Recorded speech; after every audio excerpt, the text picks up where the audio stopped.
Hello dear students, Coulomb's law in vector form हमारा next topic आहे. Coulomb's law in vector form. Okay, जसं मी आधी सांगितलं होतं की कूलम्सचा जो लॉ आहे तो दोन फॉर्म्समध्ये आपल्याला आहे अभ्यासाला स्टडी करायला. त्यातला पहिला फॉर्म कोणता आहे? Coulomb's law in scalar form आणि दुसरा आहे Coulomb's law in vector form. Okay, so scalar फॉर्मचं तर डिस्क्रिप्शन आपण बघितलं आहे. आता आपल्याला बघायचं आहे वेक्टर फॉर्मचं. काय आहे आता वेक्टर फॉर्ममध्ये? Let Q1 and Q2 are the two similar point charges situated at a point A and B as shown below. दोन चार्जेस घेतले आहेत आपण Q1 आणि Q2. त्याची पोझिशन जी आहे ती पॉईंट A आणि पॉईंट B ने आपण डिनोट केलेली आहे. ओके, आणि ते दोन चार्जेस जे आहे ते सिमिलर आहेत. Okay, so R is the distance of separation between them. वो दो चार्जेस जो है वो सेपरेट किस चीज़ से की गए हैं? आर से की गई. उन दोनों का बीच में का जो डिस्टेंस रहेगा वो रहेगा स्मॉल आर. अब F21 हमने यहाँ दिखाया है डायग्राम में. देखिए F21 जो है वो क्या डिनोट करता है? Denotes the force exerted on Q2 by Q1. Q2 वाले चार्ज पे Q1 अपना चार्ज कितना फोर्स अप्लाई कर रहा है वो अगर हमें निकालना हो तो F21 ऐसा निकालते हैं.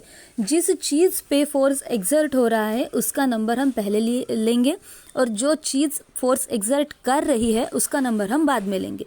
सो Q2 पे चार्ज एक्सर्ट हो रहा है, फोर्स एक्सर्ट हो रहा है, तो हमने लिया यहाँ F21. ओके, और अगर हम यहाँ F12 लेते तो क्या बनता था हमारा सिचुएशन बनता था कि Q1 पे Q2 चार्ज एक्सर्ट कर रहे हैं. ओके, इसमें कंफ्यूजन नहीं करना, जिस पे एक्सर्ट हो रहा है वो वाला पहले ले लेंगे. ओके, सो F21 का अब एग्जाम्पल इक्वेशन हमारे पास क्या बना? F21 is equal to 1/4 epsilon naught into Q1 Q2 upon R cap 21 into R cap 21. That is the equation number 1. Coulomb का लॉ है, हमारे को पता है 1/4 पाई एप्सिलॉन नॉट, ये तो कांस्टेंट ही रहेगा. Q1 और Q2 क्या है? दो मैग्नीट्यूड से चार्जेस की, और R क्या है? R21 इन दोनों के बीच में का डिस्टेंस है. और कैप ली है हमने. कैप मतलब क्या होता है हमारे को पता है, that is the unit vector. Unit vector हम कैप से डिनोट करते हैं. Okay, so R cap 21. Okay, सो वो हमने मॉड में ले लिया, सो दैट हमारे को उसका आंसर हमेशा पॉजिटिव में ही मिलेगा, निगेटिव हमें मिलने वाला है नहीं क्योंकि हमने उसको मॉड में ले लिया. ओके, चलो डायग्राम पे फोकस करते हैं. Coulomb's law in the vector form. ये जो है यहाँ पॉइंट A दिखाया है, पॉइंट B दिखाया है, दोनों के बीच में का डिस्टेंस R है, Q1 की पोजीशन बताई है, Q2 की पोजीशन बताई है, R1 वेक्टर दिखाया गया है, R2 वेक्टर दिखाया गया है, और ये सारी position with respect to one position बोली है, that position is O. Okay, with respect to O हमारे को दिखाना पड़ता है. Okay, consider. चलो अब देखते हैं इसके आगे क्या है. R cap 12 is the unit vector along A B away from the B. Okay, जो मैंने अभी बताया कि R कैप 12 जो है वो यूनिट वेक्टर है.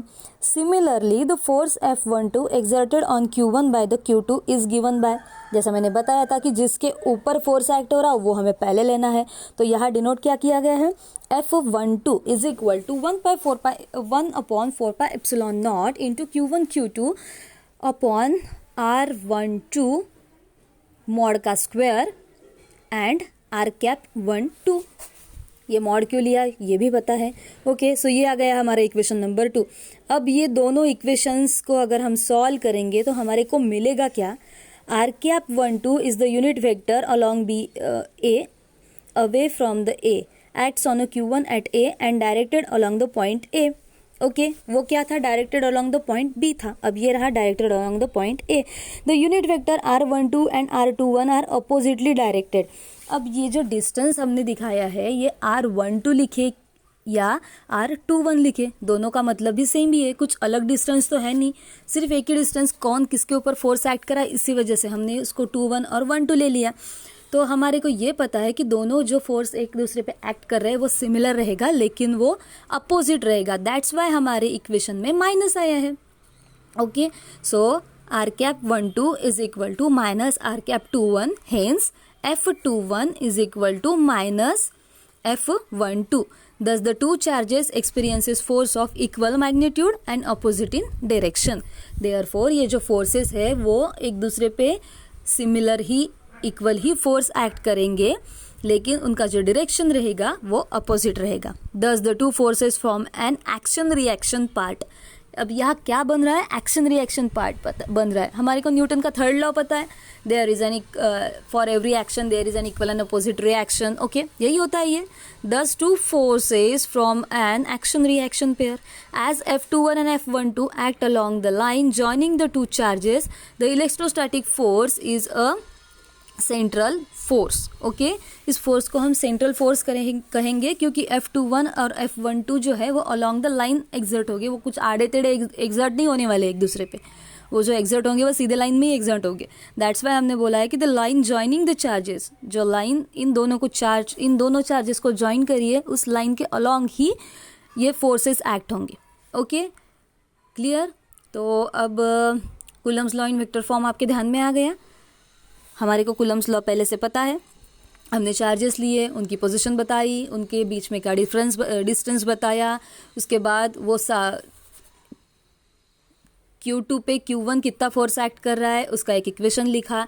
उसके बाद Q1 पे Q2 कितना फोर्स एक्ट कर रहा है उसका एक इक्वेशन लिया. दोनों इक्वेशंस तो सिमिलर ही है. हमारे पास बना क्या, R12 is equal to R21 minus R21. Okay, so हमने फाइनली ये बता दिया कि दोनों एक दूसरे पे सेम फोर्स एक्ट करेंगे, सिर्फ वो जो फोर्स रहेगा वो अपोजिटली डायरेक्टेड रहेगा. और ये फोर्स है वो अलोंग द लाइन रहेगा, और अलोंग द लाइन है इसके वजह से इसको हम सेंट्रल फोर्स भी कह सकते. Okay, clear students.